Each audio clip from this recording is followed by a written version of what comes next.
Bonjour, Bonjour, on est avec... Abou Bakr. D'accord. Et c'est quoi qui a fait qu'avant vous étiez musulman et maintenant vous êtes un chrétien? En fait, moi, mon père a amené un imam à la maison pour nous faire lire le Coran. On lisait le Coran en arabe, mais on comprenait pas l'arabe. On récitait des versets par cœur en arabe sans rien comprendre. C'est comme ça que mon père m'a éduqué dans l'islam, sans rien comprendre. Et au Pakistan, il y a des madrasas où on fait lire, où les enfants ils apprennent par cœur le Coran, mais sans rien comprendre, parce que c'est de l'arabe. Donc moi, je suis en France. Dieu a permis que je parte dans une famille d'accueil en France.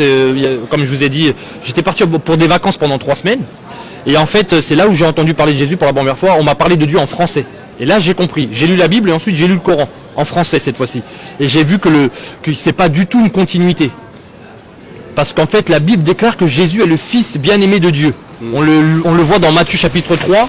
Matthieu chapitre 3 verset 16, lorsque Jésus-Christ a été baptisé dans l'eau. Jean-Baptiste, voilà, il a baptisé Jésus. Jésus est sorti de l'eau. La Bible dit que Jésus s'est mis en prière. Et le ciel s'est ouvert. Le Saint-Esprit est descendu sur lui comme une colombe. Et la voix du Père s'est fait entendre, la Trinité. Le Fils, qui est plongé dans l'eau qui ressort, le Saint-Esprit qui arrive, et la voix du Père. Ils sont 3.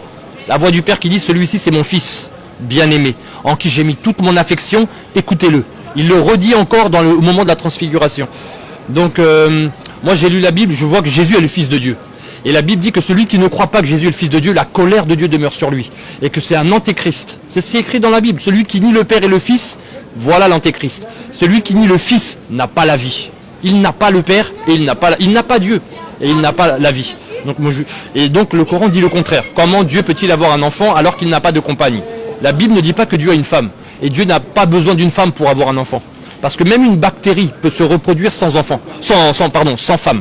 Sans qu'il y ait une compagne, sans qu'il y ait un binôme.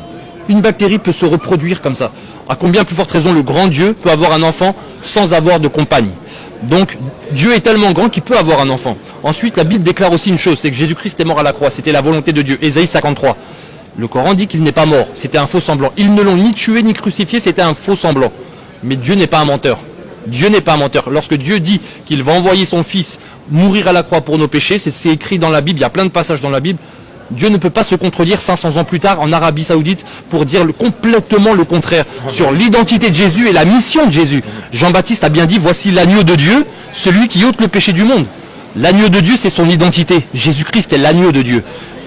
Et ôter le péché du monde, c'est la mission de Jésus-Christ. C'était ôter les péchés du monde. C'était pas juste guérir les malades et faire des miracles. C'était bien plus que cela. À la croix, Jésus-Christ a dit tout est accompli.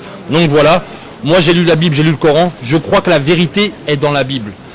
Voilà, j'ai lu des choses dans le Coran, dans les hadiths, par exemple dans la Sunna, où j'ai pu voir que le prophète de l'islam s'est marié. C'est écrit dans le Sahih Bukhari, dans le Sahih Muslim. Dans les textes de l'islam, il est écrit à plusieurs reprises que le prophète Mohammed, en fait, s'est marié. Mais s'est marié, il n'y a pas de souci au mariage. Mais quand un prophète de 53 ans, je lis, c'est écrit dans les textes, ne dites pas c'est moi, c'est les textes, c'est Bukhari qui le dit, c'est Sahih, que le prophète Mohammed s'est marié avec une fille de 6 ans qui jouait à la poupée et à la balançoire.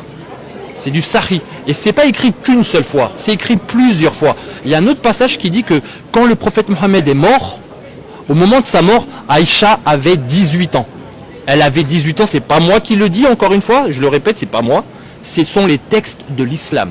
Moi, je peux pas accepter. Comme les musulmans n'acceptent pas que Dieu a un fils, moi, j'accepte pas que le sauveur du monde puisse se marier avec une petite fille. Aïcha, de son nom. Voilà. Bon, merci beaucoup. De rien. Passez une bonne journée.